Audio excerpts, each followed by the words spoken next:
What's that? You've missed the mountains. Well, don't worry. What's it about? We are deep into the final stages of the Giro, but this race has a sting in the tail.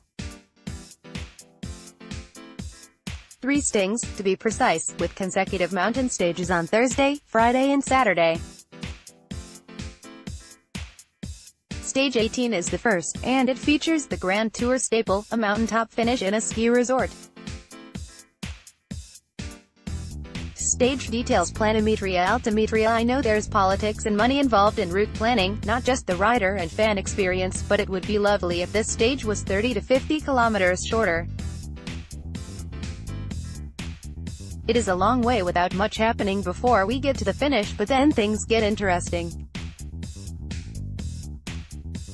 This is the finale, a typical road to a busy ski resort. This climb is well paved and with a pretty steady gradient.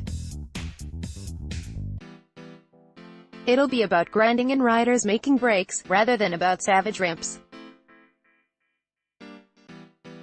However, as last weekend reminded us, sometimes it is easier for riders to create separation when the mountains are tough, Sunday, than when they're inhumane, Saturday.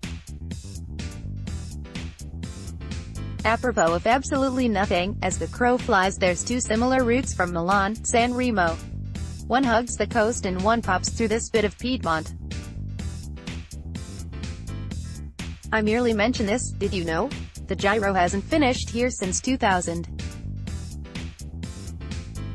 It was stage 18 then too, and Stefano Garzelli won on the day. That year, there was still a time trial to come, and he would take the Maglia Rosa from an injured Francesco Casagrande in the penultimate stage to pick up his sole Grand Tour win.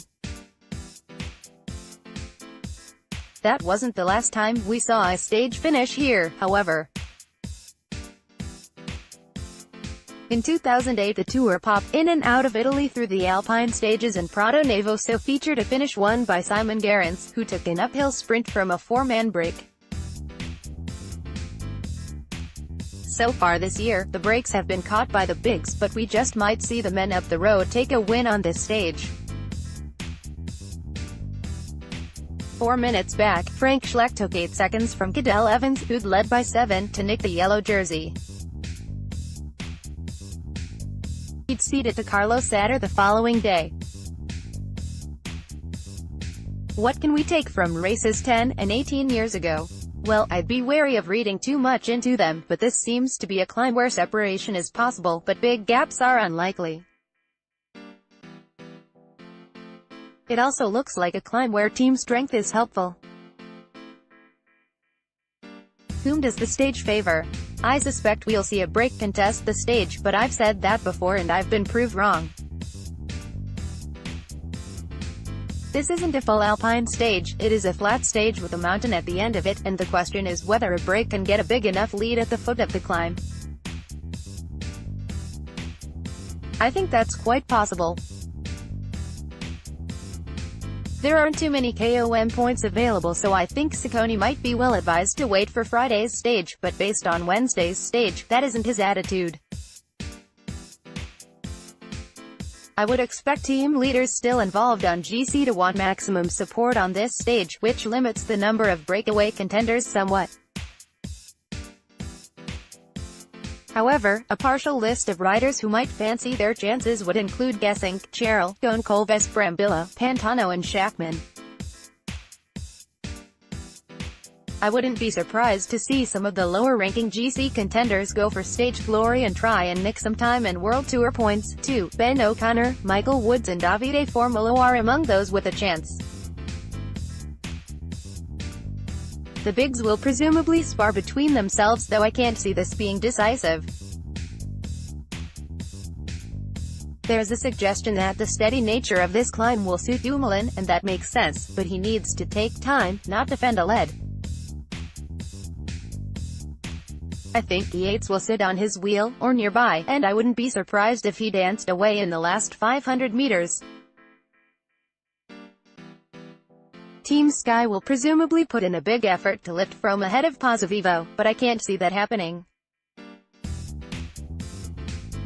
I've said this before and often been wrong, but I don't see massive changes on GC as a result of this climb.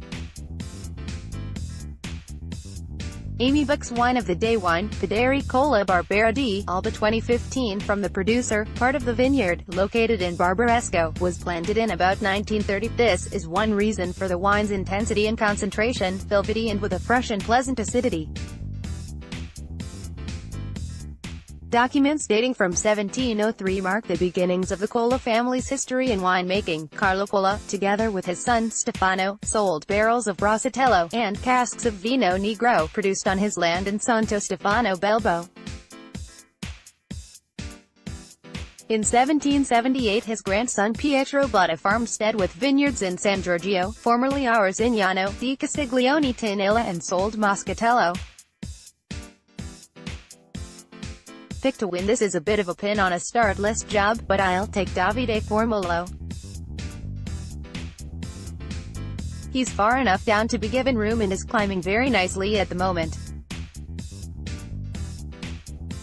In a bit of a surprise, he wasn't dreadful in the time trial on Tuesday, either. I do think that the break will take it. If the break is brought back, I can't see an attack splitting the group of bigs for long, which means a late burst for the win. If that happens, Simon Yates is the likeliest stage winner.